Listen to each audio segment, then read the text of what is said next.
तो दोस्तों नमस्कार, जय हिंद। कैसे हैं आप सब लोग। सैनिक मंत्रा परिवार में आप सभी का फिर एक बार स्वागत है। दोस्तों आप सभी के द्वारा पूछे जाने वाले सवालों के जवाब देने के लिए हमने एक क्वेश्चन एंड आंसर सीरीज चला रखी है। आज तक हमने इसके 24 वीडियो आपको दिए हैं, जिसमें आपके द्वारा पूछे गए सवालों के जवाब हमने देने की कोशिश की है। और आज का ये video question and answer series का 25वां वीडियो है। इसमें भी आप सभी के द्वारा पूछे जाने वाले सवालों के जवाब देने की कोशिश करेंगे। और अगर आपका द्वारा पूछा गया सवाल का जवाब इस वीडियो में नहीं है तो आपको पिछले वीडियो देखने चाहिए। इसका मतलब ये होता है कि आपके जवाब हमने पहले ही दे दिए हैं। तो आप प्लेलिस्ट पर क्वेश्चन एंड आंसर सीरीज वाले प्लेलिस्ट को प्ले कीजिए और उस वीडियो को देखकर अपने सारे कंफ्यूजन, अपने समाधान वहां से खोज सकते हैं। तो सबसे पहले लेते हैं बेस्ट कॉम्प्लीमेंट्स एंड विशेष। तो प्रसाद हंदोरे जी लिखते हैं, सर आप बहुत अच्छा काम कर रहे हो फौजी भाइयों के लिए। तो प्रसाद हंदोरे जी आपका बहुत बहुत धन्यवाद। हेल्थ अड्डा ने लिखा है, sir you are the great. और हुसैन पालेम ने लिखा है, थैंक यू सर, एक्समैन के बारे में आपने सोचा। तो दोस्तों हम बस कोशिश कर रहे हैं कि हमारे फौजी भाइयों का किसी ना किसी तरह से भला हो पाए और ज़्यादा से ज़्यादा हमारे फौजी भाई आगे बढ़ पाए और अपनी समस्याओं का निवारण ले पाए। इनके अलावा भी जिन जिन भाइयों ने हमें एक बेस्ट कॉम्प्लीमेंट्स भेजे हैं उन सभी का तहे दिल से धन्यवाद करते हैं। आइए लेते हैं पहला सवाल। पहला सवाल पूछा है, इन्होंने अपना नाम लिखा है जय श्री राधे कृष्ण। और ये पूछते हैं, सर क्या 15 साल नौकरी करके जाने पर भी ग्रेच्युटी मिलती है कि नहीं। तो देखिए, आप अगर 15 साल नौकरी करके प्रीमेच्योर जा रहे हैं तब भी आपको ग्रेच्युटी मिलती है, 20 साल में भी मिलती है। और आप अपने रैंक की कलर सर्विस करके जाते हैं तब भी आपको ग्रेच्युटी मिलती है। लेकिन इसके परसेंटेज में थोड़ा बहुत अंतर है प्रीमेच्योर के और कलर सर्विस के, लेकिन ग्रेच्युटी आपको मिलेगी ही मिलेगी। क्यूट आर्य जी ने एक बहुत अच्छा क्वेश्चन पूछा है। बहुत फौजी भाइयों का ये क्वेश्चन रहता है। हमने ग्रेजुएशन सर्टिफिकेट जो आर्मी से हमको मिलता है उसके ऊपर एक डिटेल वीडियो बनाया है और उन पर इन्होंने क्वेश्चन पूछा है कि सर इस ग्रेजुएशन सर्टिफिकेट का अगर हम कोई एग्जाम देते हैं तो उसमें परसेंटेज पूछा जाएगा तो हम परसेंटेज क्या डालें। तो बिल्कुल सही सवाल है। देखिए, हमने डिटेल वीडियो में यह भी बताया है, जहां भी ग्रेजुएशन सर्टिफिकेट आपका वैलिड किया जाता है वहां पर अगर आप अप्लाई कर रहे हो तो आपको वहां पर परसेंटेज नहीं पूछा जाएगा। लेकिन आर्मी ग्रेजुएशन सर्टिफिकेट का जो कॉलम है उसके ऊपर आपने सिर्फ एकमात्र टिक लगाना होगा। तो आप ग्रेजुएशन सर्टिफिकेट वाला वीडियो आप सभी फौजी भाइयों को देखना चाहिए। ये एक बहुत ही उम्दा फैसिलिटी हमारे लिए है, जिस वजह से हम रिटायरमेंट के बाद का अपना सेकेंड करियर आसानी से शुरू कर सकते हैं और अच्छी जगह पर बिता सकते हैं। मोहम्मद कालिन जी ने पूछा है कि क्या sir government wasteland ex serviceman को मिलता है। तो मोहम्मद कालिन जी, बिल्कुल एक्स सर्विसमैन को भी गवर्नमेंट वेस्टलैंड मिलता है। डिपेंड करता है कि आपकी स्टेट गवर्नमेंट आपको कितना सपोर्ट कर रही है। संतोष चौहान जी ने पूछा है कि सर एक फौजी वाइन का लाइसेंस फौज के थ्रू कैसे ले सकता है। तो संतोष चौहान जी, बात यह है कि वाइन का लाइसेंस लेने के लिए फौज की तरफ से ऐसा कोई प्रोसीजर नहीं है कि आपको वाइन का लाइसेंस दिया जाए। आपका मतलब अगर वाइन शॉप से है तो आपको अपने डिस्ट्रिक्ट लेवल पर और अपने कलेक्टर लेवल पर ही इसको सैंक्शन कराना होता है। फौज की तरफ से सैंक्शन कराने के लिए कोई खास इसका प्रोसीजर अभी तक नहीं है। किशन पड़ाधाल जी पूछते हैं कि सर क्या कोई फौजी छुट्टी पर हो और वो किसी सिविलियन का मर्डर कर देता है तो क्या पुलिस उसे डायरेक्ट अरेस्ट कर सकती है या नहीं। पुलिस किन किन नियमों में एक फौजी को अरेस्ट कर सकती है और किन किन नियमों में अरेस्ट नहीं कर सकती है, पुलिस के अगेंस्ट में फौजी भाइयों के क्या क्या अधिकार है, इसके लिए हमने एक डिटेल वीडियो बनाया है। अब तक 3 लाख से ज़्यादा लोगों ने उस वीडियो को देखा है, आप भी देख लीजिए।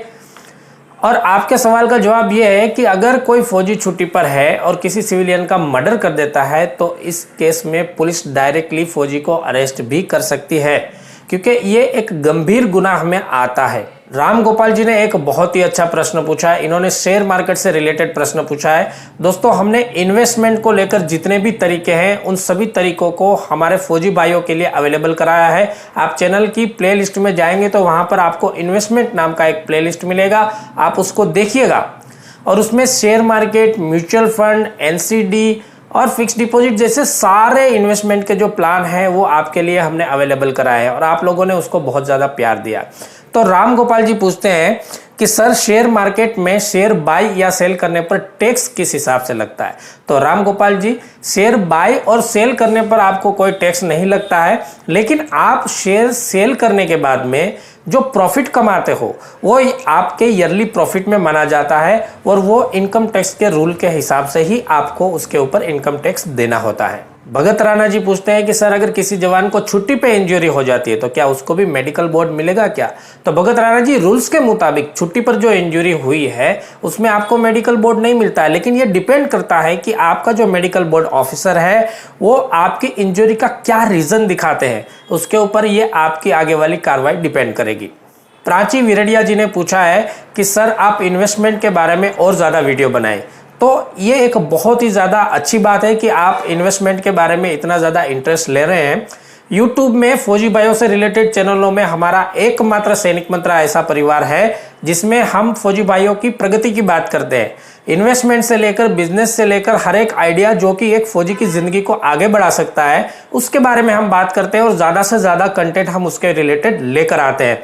तो आप लोग इतना ज़्यादा इंटरेस्ट ले रहे हो और हमारे साथ में जुड़े हुए कई सारे फौजी भाई इसका पूरा फायदा भी उठा रहे हैं और रोज अपना एक नया ग्रोथ कर रहे हैं, नई प्रोग्रेस कर रहे हैं। तो आप सभी के लिए हम और ज़्यादा वीडियोस लेकर आते रहेंगे। आप चैनल के साथ जुड़ते रहिए और अपने दोस्तों के साथ इस चैनल को शेयर भी कीजिए। मोटिवेशन जी ने पूछा है कि सर शेयर मार्केट में इन्वेस्ट करना चाहिए या म्यूचुअल फंड में? देखिए, दोनों चीज़ों का जो बेस है वो एक ही है। अगर आप म्यूचुअल फंड में भी पैसे डालते हो तो म्यूचुअल फंड शेयर मार्केट्स में ही पैसे लगाते हैं, लेकिन क्या होता है कि म्यूचुअल फंड का फर्म जो होता है उनका रोज का काम है कि शेयर मार्केट में किस तरह से इन्वेस्ट किया जाए।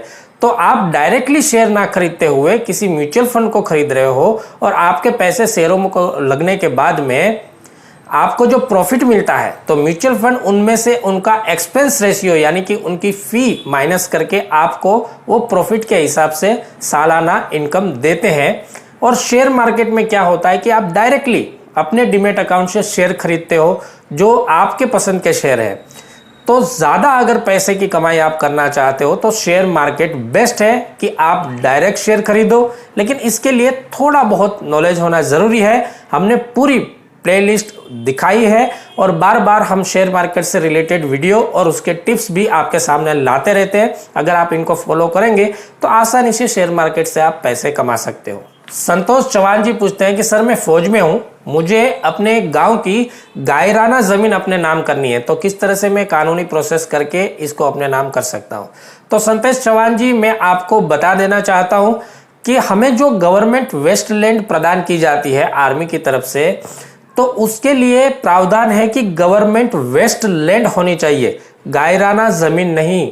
गायराना जमीन के ऊपर हमारा कोई अधिकार नहीं बनता है, लेकिन जो आपकी गांव में आपकी पंचायत के रिकॉर्ड में जो जमीन गवर्नमेंट वेस्टलैंड के नाम पे दिखाई जा रही है आप उसे प्रॉपर प्रोसीजर से सैंक्शन करा सकते हो। इसके लिए हमने एक डिटेल वीडियो बनाया है जो आप सभी भाइयों ने बहुत ज्यादा पसंद किया है। जरूरत लगे तो आप उस वीडियो को जरूर देख लीजिएगा। तो दोस्तों, क्वेश्चन एंड आंसर सीरीज के 25वें वीडियो में बस यहाँ तक। अगर आपको हमारी मेहनत पसंद आ रही है तो प्लीज वीडियो को लाइक कीजिएगा, अपने दोस्तों के साथ शेयर कीजिएगा और सैनिक मंत्रा परिवार में अगर नए हैं तो प्लीज चैनल को सब्सक्राइब कर लीजिएगा। इस वीडियो में बस यहीं तक। बाकी हंसते रहिए, खुश रहिए, मस्त रहिए। नमस्कार, जय हिंद।